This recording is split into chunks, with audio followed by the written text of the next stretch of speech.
नमस्कार। आज हम बात कर रहे हैं एक बहुत ही बड़ी सचमुच एक बहुत बड़ी खबर की जो सीधे भारत से आ रही है। एक ऐसी जबरदस्त टेक्नोलॉजी जो शायद हमारे भविष्य को हमेशा के लिए बदल दे, उसने अब इंडिया में एक ऐतिहासिक कदम उठाया है। हुआ ये है कि हाल ही में भारत ने सिकल सेल रोग के लिए अपनी पहली और ये खास बात है स्वदेशी जीन एडिटिंग थेरेपी लॉन्च की है। इसका नाम है बिरसा 101 और इसे बनाया गया है क्रिस्पर नाम के एक बेहद सटीक जीन एडिटिंग टूल से। एक ऐसा टूल जो बीमारियों के इलाज का पूरा तरीका ही बदल सकता है। लेकिन सवाल ये उठता है कि ये क्रिस्पर टेक्नोलॉजी आखिर काम कैसे करती है और इससे मेडिसिन के फ्यूचर के लिए क्या मायने निकलते हैं। तो चलिए आज इन्हीं सवालों के जवाब ढूंढते हैं। इस कमाल की टेक्नोलॉजी की एक एक परत को खोलकर समझते हैं कि आखिर ये हमारे लिए इतनी जरूरी क्यों है। तो चलिए सबसे पहले बात करते हैं भारत की इस ऐतिहासिक कामयाबी बिरसा 101 की।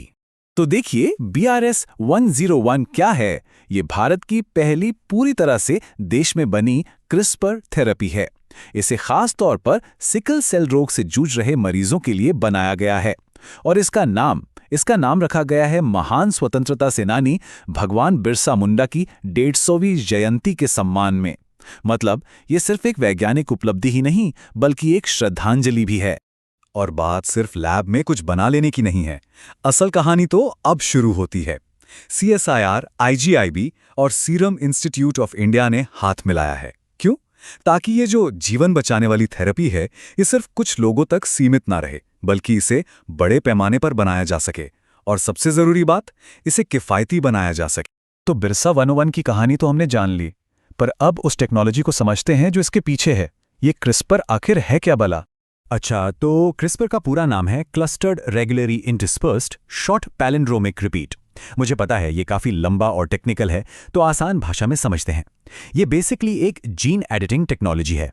सोचिए एक ऐसा टूल जो वैज्ञानिकों को किसी भी जीव के DNA को बदलने, उसे एडिट करने की ताकत देता है। ठीक है, तो एक काम कैसे करता है? मतलब DNA को एडिट करने वाली ये कैंची चलती कैसे है? आपको जानकर शायद यकीन न हो, पर ये जो फ्यूचरिस्टिक टेक्नोलॉजी है ना, ये असल में बैक्टीरिया की एक बहुत ही पुरानी प्राकृतिक डिफेंस सिस्टम पर आधारित है। इसे एक कहानी की तरह समझते हैं।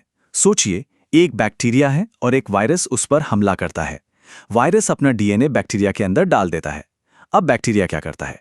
वो उस वायरस के DNA का एक छोटा सा टुकड़ा एक फोटो खींचकर अपनी मेमोरी में सेव कर लेता है। अब अगली बार जब वही वायरस फिर से हमला करता है तो बैक्टीरिया अपनी मेमोरी बैंक से उस फोटो को निकालता है और Cas9 नाम के एक बॉडीगार्ड प्रोटीन को भेजता है। ये बॉडीगार्ड उस फोटो की मदद से वायरस के DNA को ढूंढता है और खचाक उसे वहीं काट देता है। वायरस का खेल खत्म। ये बैक्टीरिया का अपना स्मार्ट इम्यून सिस्टम है। अब यहीं पर साइंटिस्ट का कमाल आता है।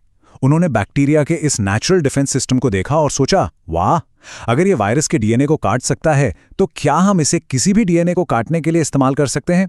और बस उन्होंने इसे लैब में एक बिल्कुल अलग काम के लिए तैयार कर लिया।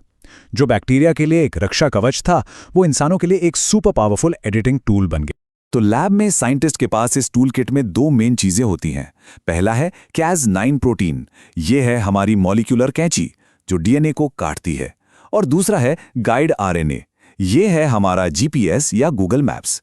ये गाइड RNA ही Cas9 कैंची को बताता है कि DNA की अरबों अक्षरों की लंबी सड़क पर उसे ठीक किस पते पर जाकर कट लगाना है।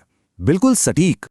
अब एक बात और, क्रिस्पर Cas9 आजकल बहुत फेमस है, पर ऐसा नहीं है कि ये अकेला खिलाड़ी है। ये तो जीन एडिटिंग की दुनिया के एक बड़े परिवार का बस एक सदस्य है। इसके अलावा भी कई और टूल्स हैं, जैसे कि जिंक फिंगर न्यूक्लियस और टेल न्यूक्लियस हैं। अब इन सब में जो मेन फर्क है वो ये है कि ये DNA में अपने टारगेट को ढूंढते कैसे हैं। सबका अपना अपना तरीका है। कोई प्रोटीन के खास शेप का इस्तेमाल करता है, तो वहीं क्रिस्पर, जैसा हमने देखा, एक छोटे से RNA के टुकड़े को अपने गाइड की तरह इस्तेमाल करता है। तो चलिए अब वापस भारत आते हैं और देखते हैं कि भविष्य में क्या हो रहा है, क्योंकि कहानी BRSA 101 पर खत्म नहीं होती। भारत में इनोवेशन लगातार जारी है। मिसाल के तौर पर कटक में हमारे साइंटिस्ट्स ने TNPB नाम का एक नया जीन एडिटिंग टूल बनाया है। अब इसकी खासियत क्या है? इसका साइज ये Cas9 के मुकाबले बहुत बहुत छोटा है। सोचिए, जहां Cas9 एक बड़ा ट्रक है, वहीं TNPB एक नैनो कार है।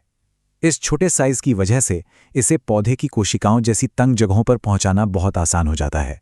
इससे खेतीबाड़ी और मेडिसिन में कई नए रास्ते खुल सकते हैं। और एक और कमाल की चीज देखिए, कोलकाता के वैज्ञानिकों ने बनाया है ग्लो-Cas9। जैसा नाम से ही पता चल रहा है, ये क्रिस्पर का एक ऐसा वर्जन है जो जीन एडिटिंग करते समय ग्लो करता है, यानी चमकता है। ये कमाल किया गया है गहरे समुद्र के झींगों से मिले कुछ टुकड़ों की मदद से। अब इसका फायदा क्या है? इससे साइंटिस्ट को लाइव देखने को मिलता है कि जीन एडिटिंग ठीक कहां और कैसे हो रही है। मतलब अंधेरे में तीर नहीं चलाना, सब कुछ आंखों के सामने होता है। ये प्रिसिजन के लिए एक गेम चेंजर है। तो आप देख रहे हैं छोटी और शार्प कैंचियों से लेकर चमकने वाले टूल्स तक जीन एडिटिंग की दुनिया में इनोवेशन की रफ्तार कितनी तेजी से बढ़ रही है, और भारत इस रेस में पीछे नहीं बल्कि आगे दौड़ रहा है। तो हम एक ऐसे दौर के मुहाने पर खड़े हैं जहां बीमारियों को जड़ से खत्म करने और जीवन को बेहतर बनाने की हमारी ताकत कल्पना से भी परे जा सकती है। लेकिन एक बड़ा सवाल हमारे सामने है, जैसे जैसे ये जेनेटिक टूल्स और भी पावरफुल और आम होते जाएंगे, ये हमारी दुनिया को किस तरह का आकार देंगे? ये एक ऐसा सवाल है जिसका जवाब हम सबको मिलकर सोचना होगा।